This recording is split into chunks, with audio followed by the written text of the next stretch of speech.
आज का आपका जो टॉपिक है वो है प्रकाश संश्लेषी वर्णक। प्रकाश संश्लेषी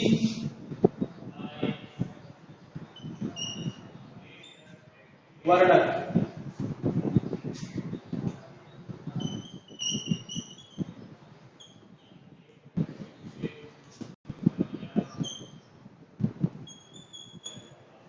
फोटोसिंथेसिस पिगमेंट। तो देखो, पादपों के अंदर प्रकाश संश्लेषण की क्रिया होती है। उससे प्रकाश संश्लेषण की क्रिया में कौन कौन से वर्णक भाग लेते हैं। तो पादपों में प्रकाश ऊर्जा का अवशोषण वर्णकों द्वारा होता है, इसलिए बेटा इन वर्णकों को प्रकाश संश्लेषी वर्णक कहा जाता है। तो पादपों में मुख्यतः प्रकाश संश्लेषी वर्णक होते हैं क्लोरोफिल, कैरोटीनॉइड और फाइब्रोबिलिन्स। ठीक है बेटा। तो पादपों में प्रकाशिक ऊर्जा का अवशोषण लिख दीजिए। पादपों में प्रकाशिक या प्रकाश ऊर्जा का अवशोषण वर्णकों द्वारा होता है, इसलिए इन्हें क्या कहेंगे बताओ? प्रकाश संश्लेषी वर्णक कहते हैं। प्रकाश संश्लेषी वर्णक कहते हैं। ठीक है। तो पादपों में मुख्यतः क्लोरोफिल, कैरोटीनॉइड और फाइब्रोबिलिन्स नामक वर्णक पाए जाते हैं। पादपों में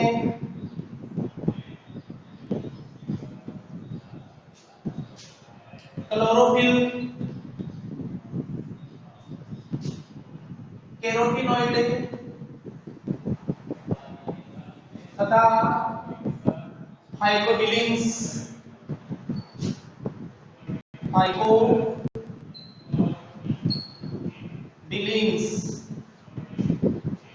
वर्णक पाए जाते हैं। फाइब्रोबिलिन्स वर्णक पाए जाते हैं। अब देखो, इनमें क्लोरोफिल जो वर्णक है वो बेटा मुख्य और प्रधान वर्णक होता है। ये मुख्य वर्णक होता है और प्रधान वर्णक होता है। इनके अलावा ये जो वर्णक आपने देखा है बेटा, देखो फाइब्रोबिलिन्स और कैरोटीनॉइड, ये क्या होते हैं? सहायक वर्णक होते हैं। एक लाइन ये भी लिख दीजिए। क्लोरोफिल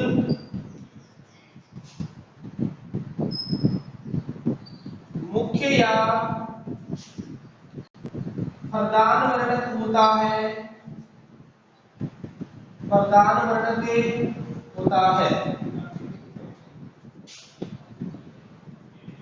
अन्य सहायक वर्णक होते हैं, सहायक वर्णक होते हैं। ठीक है। तो बेटा हमें पढ़ेंगे अलग अलग, इसको पढ़ेंगे, इसको पढ़ेंगे और इसको पढ़ेंगे। तो आप एक नंबर लगा दीजिए और लिख दीजिए फाइब्रोबिलिन्स, सॉरी क्लोरोफिल, क्लोरोफिल। ठीक है बेटा। क्लोरोफिल एक नंबर का वर्णक पढ़ेंगे, क्लोरोफिल।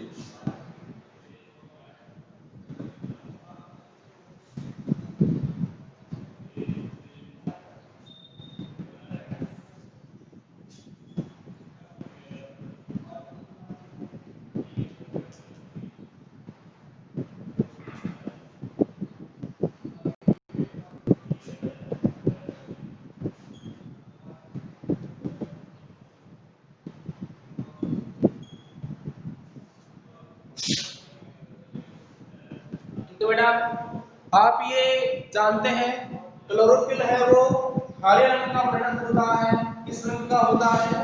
हरे रंग का वर्णक होता है। इसी के कारण ही बेटा पादपों का जो पत्तियों का जो रंग है वो कैसा होता है? हरा होता है। तो क्लोरोफिल, जिसको हमें पर्णहरित बोलते हैं, वर्णक हरे रंग का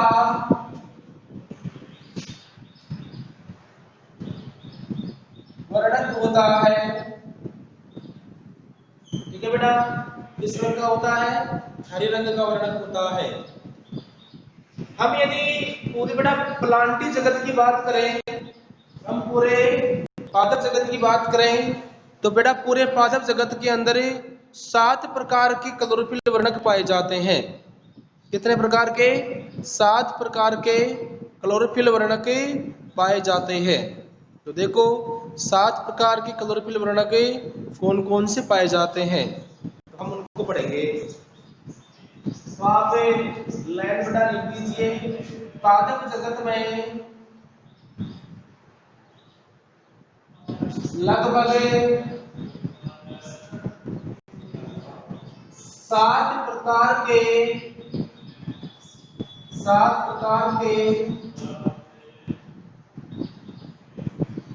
क्लोरोफिल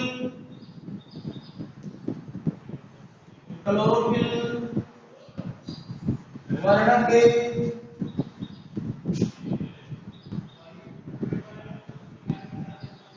पाए जाते हैं। अब वो कौन कौन से हैं बेटा देखो।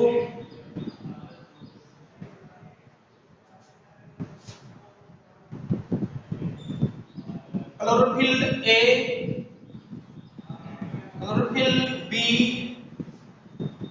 Chlorophyll C, chlorophyll D, chlorophyll E, उसके बाद में बैक्टीरियोविरिडीन,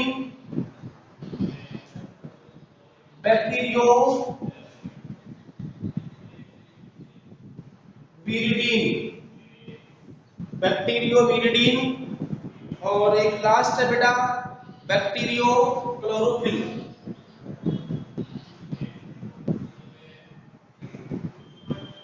बैक्टीरियो क्लोरोफिल, ठीक है। ये 7 प्रकार के वर्णक पाए जाते हैं। 1 2 3 4 5 6 और 7। ये बेटा 7 प्रकार के क्लोरोफिल वर्णक पाए जाते हैं। ओके, अब इन 7 प्रकार के वर्णकों में भी बड़ा क्लोरोफिल ए होता है, यह मुख्य वर्णक होता है। सार्वत्रिक वर्णक होता है, जीवाणुओं को छोड़कर सभी प्रकाश संश्लेषी पादपों में पाया जाता है। तो क्लोरोफिल ए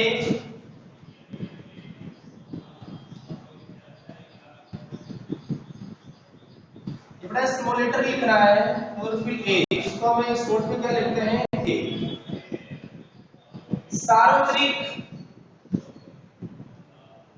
सार्वत्रिक वर्णक होता है, सार्वत्रिक वर्णक होता है जो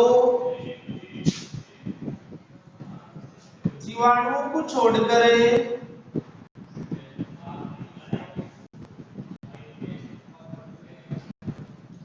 सभी प्रकाश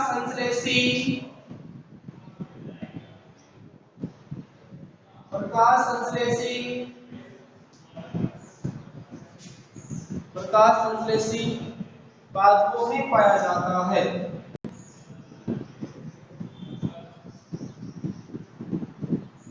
प्रकाश संश्लेषी पादपों में पाया जाता है।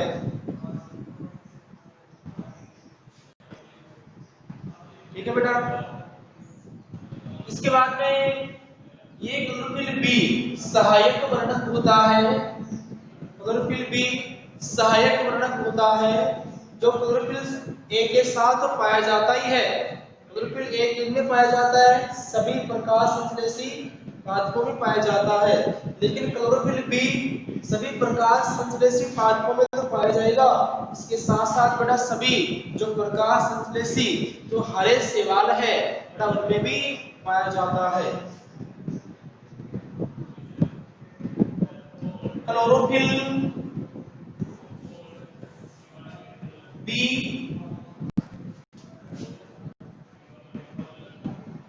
सहायक वर्णक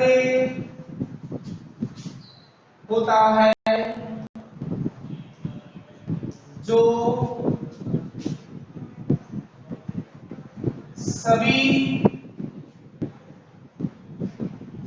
प्रकाश संश्लेषी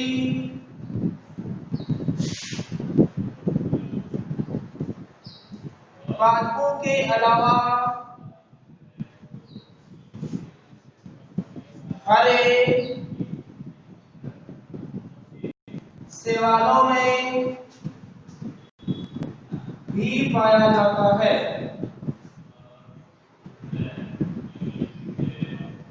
ठीक है बेटा, आपने थैलोफाइटा पढ़ा है, क्या पढ़ा है बताओ आपने? थैलोफाइटा, ब्रायोफाइटा, थैलोफाइटा ये आपने पढ़ा है बेटा ना। थैलोफाइटा के अंदर आप किनको पढ़ते हैं बताओ?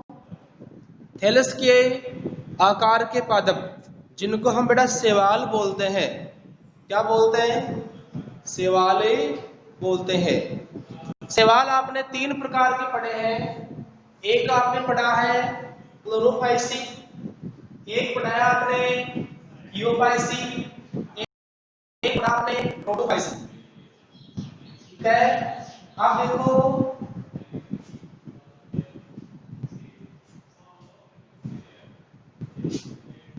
लिखना मत देखो, शैवालों के आपने तीन वर्ग पढ़े हैं, क्लोरोफाइसी,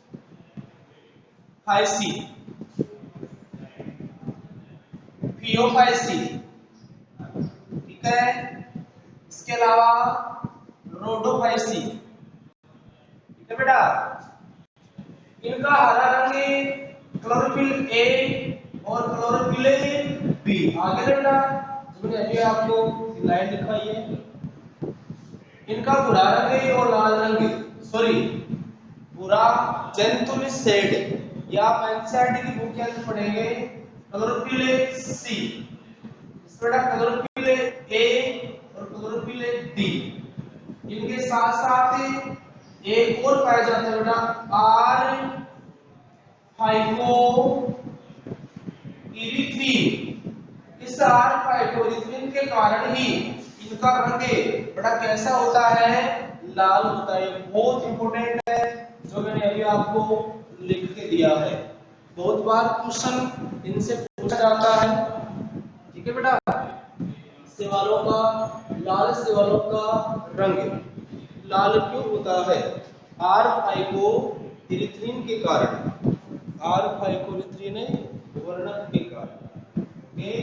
देखो बेटा हरे शैवालों के अंदर क्लोरोफिल ए के साथ क्लोरोफिल बी भी पाया जाता है। ठीक है, चलो आगे।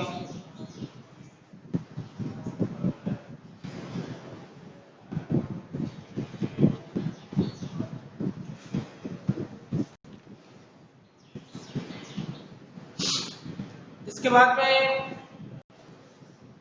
जो टॉपिक आता है वो आता है स्ट्रक्चर ऑफ क्लोरोफिल, क्लोरोफिल की संरचना। बहुत इंपॉर्टेंट है, इसको आज पूरा करेंगे।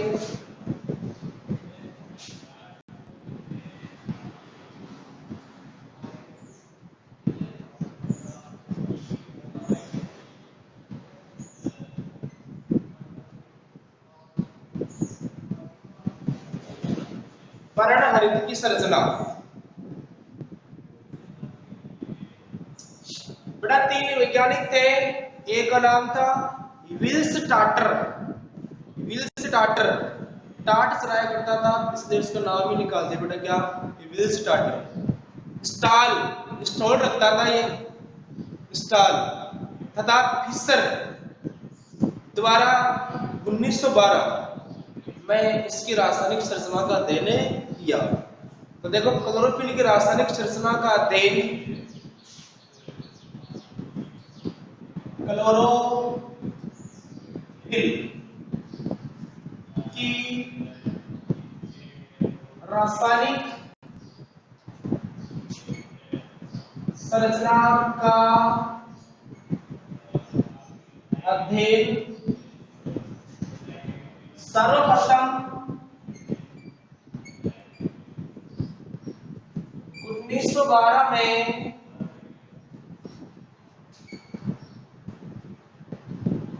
विल्स्टाटर स्टाल तथा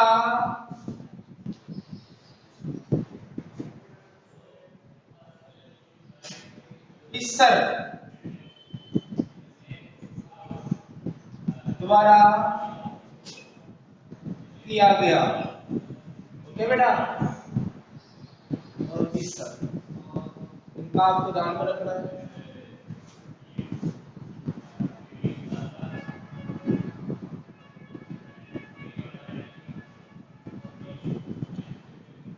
बेटा एक बात बताओ जल्दी से, जो चीज आप पढ़ रहे हैं वो समझ में तो आ रहा है ना आपके?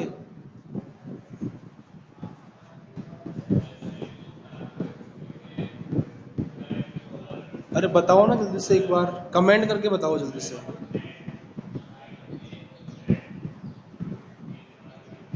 Thank you. और बताओ, आपको भी धन्यवाद बेटा, आपको भी धन्यवाद। तो बेटा इससे ऐसे तो फिर डॉक्टर बन जाएंगे आप, हैं? बहुत बढ़िया बात है। तबीयत खराब होगी तो कम से कम काम में तो आएंगे ना कभी। चलो बेटा, आपको धन्यवाद, बहुत बहुत धन्यवाद, आपको समझ में आ रहा है, अच्छी बात है। बेटा आपका जब जवाब मिलता है तो मेरे को एक पॉजिटिव एनर्जी मिलती है। हाँ यार, मैंने पढ़ाया, बच्चों को समझ में आ रहा है। ये बायोलॉजी बड़ा थ्योरी है पूरा का पूरा, थ्योरेटिकल जो है, इसमें आप जितनी आप थ्योरी पढ़ेंगे बेटा बायोलॉजी, उतना ही आपको याद होगा। बायोलॉजी का सबसे बड़ा नियम ही होता है डायग्राम और थ्योरी। बस पढ़ते जाओ डायग्राम आप बनाते जाओ। जितना आप डायग्राम आप बनाएंगे, हर प्रकार का कॉन्सेप्ट आपका बेटा बहुत जल्दी तैयार होगा। तो ये लाइनें हैं, ये लाइनें याद करनी पड़ती है। अब देखो हमें क्लोरोफिल की संरचना देखें तो इन्होंने ये बताया कि क्लोरोफिल की संरचना है वो टेडपोल लार्वा के आकार की होती है। टेडपोल लार्वा बेटा किसका होता है बताओ? बताओ, देखिए बताओ जल्दी से, मेरे को कमेंट करके बता दो कि टेडपोल लार्वा किसका लार्वा है। टेडपोल लार्वा किसका लार्वा है? लार्वा अवस्था पढ़ी है ना आपने 11th क्लास में बेटा, वो पढ़ा होगा। टेडपोल किसका लार्वा है? मछली का है, गाय का है, भैंस का है या बकरी का है? बहुत बढ़िया। इसके अलावा और सांप का है। अभी तो एक का ही जवाब आया बेटा मेरे पास। टेडपोल किसका लार्वा है? ठीक है, टेडपोल लार्वा बेटा आपने देखा ही नहीं क्या? टेडपोल लार्वा फ्रॉग बेटा, मेंढक के लार्वा को हम टेडपोल लार्वा बोलते हैं। आपके आप बेटा कृषि प्रधान देश के अंदर आप रहते हैं, खेती बाड़ी का काम करते हैं, टंकी आपके घरों के आसपास बनी होगी, ठीक है बेटा। उससे टंकी के अंदर आप देख लेना, यदि मेंढक है जहां पर हमें गाय भैंस को पानी पिलाते हैं, जिन्हें छेड़ी बोला, ठीक है बेटा, उसके अंदर आप देखना मेंढक के छोटे छोटे बेटा टेडपोल लार्वा होते हैं। हम समझते हैं ये मछलियां होती है बेटा, ये देखो इस प्रकार से ये होता है, इस प्रकार से आपको मिल जाएगी, देख लेना, ये टेडपोल लार्वा। फिर धीरे धीरे बेटा क्या होता है, इनकी पूंछ है वो लुप्त हो जाती है और यहाँ आपको पैर दिखाई देते हैं, यहाँ आपको पैर दिखाई देते हैं और यहाँ से बेटा पैर निकलने स्टार्ट हो जाते हैं। इस प्रकार से टेडपोल लार्वा आपको मिल जाएगा जहां मैंने आपको जगह बताई। बड़ी बहुत बेटा बड़ी मॉर्निंग पड़ती है, यस या नो? चलो, इसकी संरचना टेडपोल लार्वा के आकार की होती है। इसकी संरचना इसकी संरचना टेडपोल लार्वा, इसका लार्वा तो बाद में लिख देंगे बेटा इसको ना, के आकार की होती है। जिनको पता नहीं है अपनी नोट्स से जो आप बना रहे हैं उसके ऊपर ही ऊपर वाला लाइन में लिख दीजिए टेडपोल लार्वा किसका है बताओ, मेंढक का। ओके, इस प्रकार से भी आप लिख सकते हो।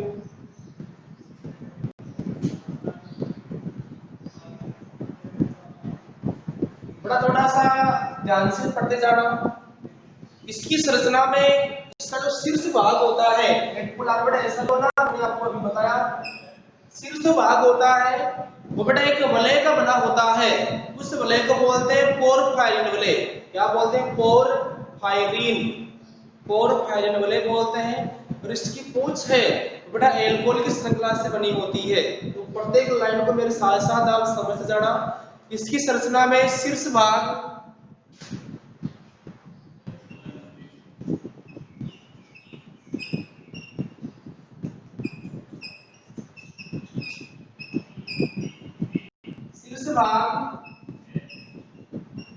पोरफायरिन वलय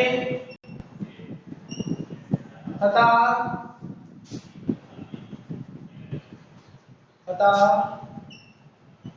कुछ एल्कोहल की श्रृंखला से बनी होती है। समझ गए बेटा? इसका शीर्ष भाग है वो पोरफायरिन वलय का बना होता है, इसका कुछ भाग वो एल्कोहल की श्रृंखला से बना होता है। आप देखो एल्कोहल की श्रृंखला किस प्रकार से, एल्कोहल वो आपके बुक के डायग्राम के अंदर बेटा आप समझ सकते हो, आपके पास बुक है तो वहां से आप देख सकते हो। ओके, देखना इसका जो कुछ भाग है एल्कोहल की श्रृंखला है बेटा, इस एल्कोहल की श्रृंखला को हमें हाइड्रोल बोलते हैं। क्या बोलते हैं बताओ? हाइड्रोल। एल्कोहल की जो श्रृंखला है ना, इसको क्या बोलेंगे? हाइड्रोल। तो एक लाइन लिख दीजिए,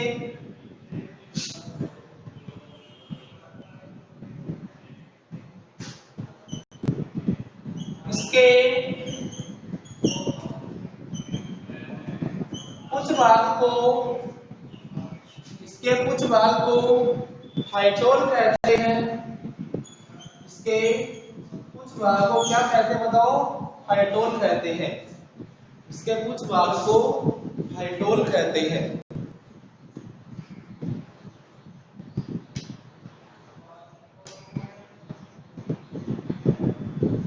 ठीक है बेटा, यहां तक समझ में आ गया ना? यहाँ तक कोई दिक्कत नहीं है बेटा। इसकी संरचना टेडपोल लार्वा के आकार की होती है। इसकी संरचना में शीर्ष भाग कोई पोरफायरिन वलय का बना होता है, कुछ एल्कोहल की श्रृंखला से बनी होती है, और इसमें कुछ भाग को क्या कहते हैं? हाइड्रोल कहते हैं। अब देखना बेटा, ये जो पोरफायरिन वलय है ये 5 वलय से मिलकर बनी होती है। कितने वलय से? 5 वलय से मिलकर बनी होती है। इसमें 4 वलय को तो बोलते हैं पायरोल वलय, पायरोल वलय, पायरोल वलय। ठीक है बेटा? और एक होती है साइटोप्लाज्मिक वलय।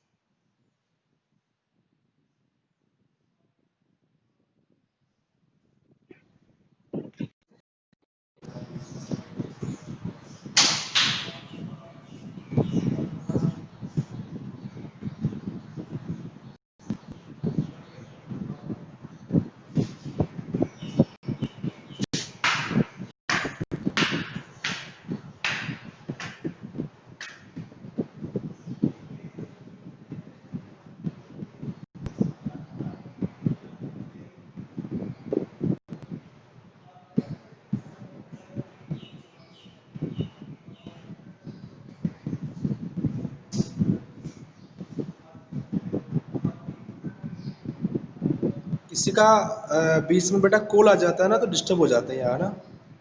तो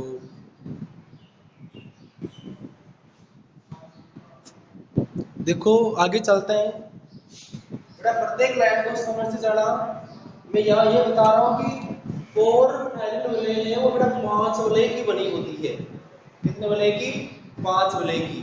5 वलय में 4 तो होती है पायरोल वलय और एक होती है साइक्लोपेंटेनोल वलय। तो हमें ये लाइन भी लिख देते हैं।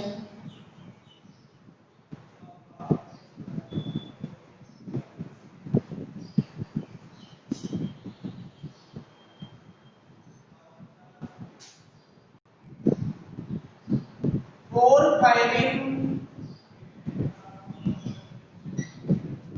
सिर से 5 वलयों का बना होता है। 5 वलयों का बना होता है जिसमें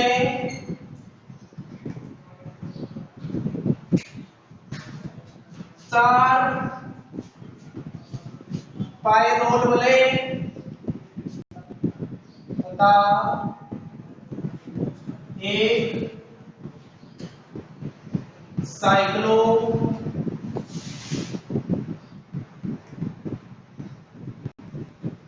पेंटेनोल वलय होती है।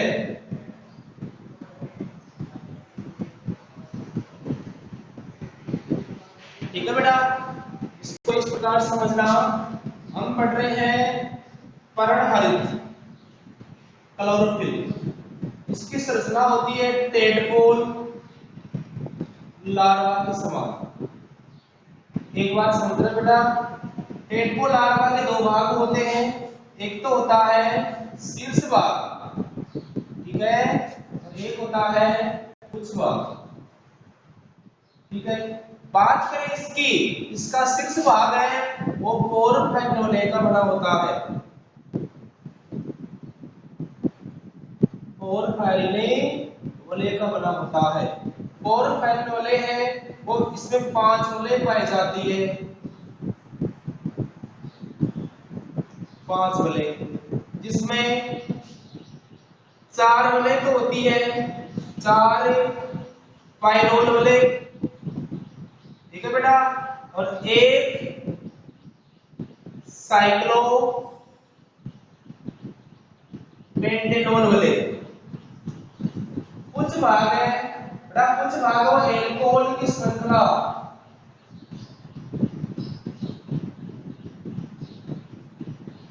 ठीक है, और एल्कोहल की श्रृंखला को बेटा हम क्या बोलते हैं? फाइटोल बोलते हैं। ये आप शॉर्ट में नोट नोट जो आप लिख रहे हैं बेटा, उनके अलावा आप कहीं पर भी लिख दीजिए ताकि आपको समझ में आ जाए। समझ पा रहे मेरी बात को? इसको लिखने से आपको याद करना आसान होगा। लिखेंगे या आगे चले?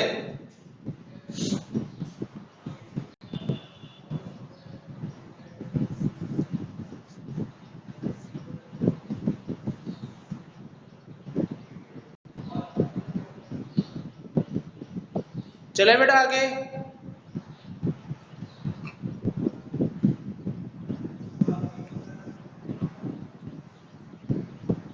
तो आगे चले तो बेटा आप रिजॉइन हो जल्दी से, ठीक है, रिमूव होके पुनः ज्वाइन कर लीजिए। इसकी संरचनाओं को पूरा ही पढ़ेंगे आज, इतने 4-5 लाइनें और है।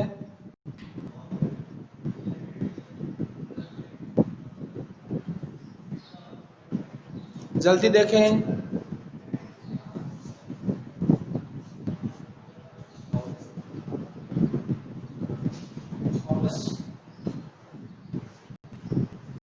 एक बार भग के वापस आ जाओ देखे।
चलो बेटा, धन्यवाद आपको। मैं ये 3 लाइनें लिखवा रहा हूँ, इनको बेटा थोड़ा सा ध्यान से समझना। ओके।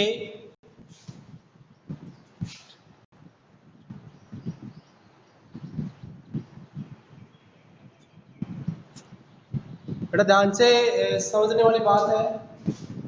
अब देखना 4, 5, 6, 5। मैं आपको बार बार इसलिए बता रहा हूँ क्योंकि आप यहाँ पर बेटा कंफ्यूज होंगे आप।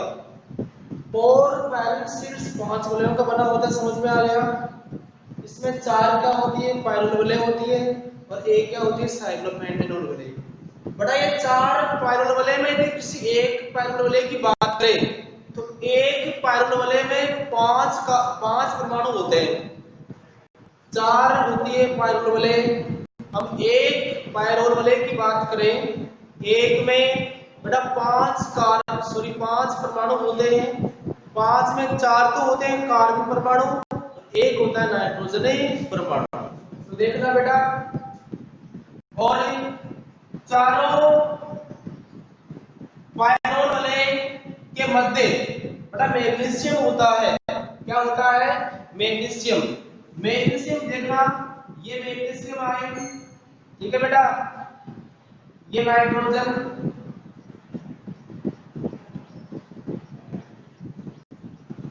ओके, समझ में आ गया। एक नाइट्रोजन, ये नाइट्रोजन, ये नाइट्रोजन, 4 हो गए, 4 पायरोल वलय हो गई। तो इसमें कार्बन, ये कार्बन, ये कार्बन और ये कार्बन, ठीक है ना। एक पायरोल वलय है ये, एक ये, एक इधर। आपको उतारना नहीं है।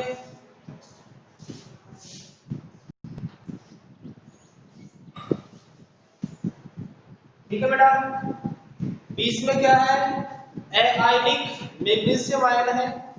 इसमें 2 नाइट्रोजन परमाणु सहसंयोजक बंध द्वारा और 2 उप सहसंयोजक बंध के द्वारा मैग्नीशियम जुड़े होते हैं।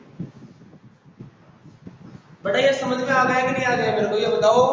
हम 4 पायरोल वलय की बात करें, 4 पायरोल वलय में हम एक पायरोल वलय की बात करें तो बेटा एक के अंदर देख लीजिए आप, एक तो है नाइट्रोजन परमाणु और 4 क्या है, कार्बन परमाणु।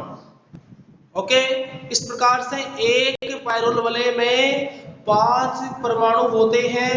5 में एक नाइट्रोजन परमाणु और 4 कार्बन परमाणु।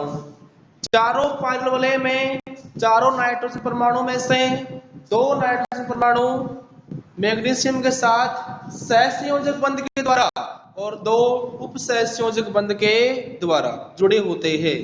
बेटा यहां मेरे को कमेंट करके बताओ कि सर बिल्कुल समझ में आ गया। फिर मैं लाइन लिखूं इसकी।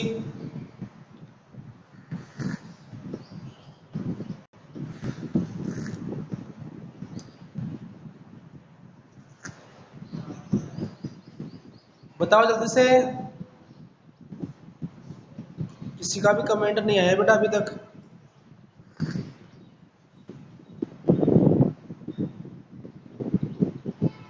हाँ एक बार और बता देंगे बेटा।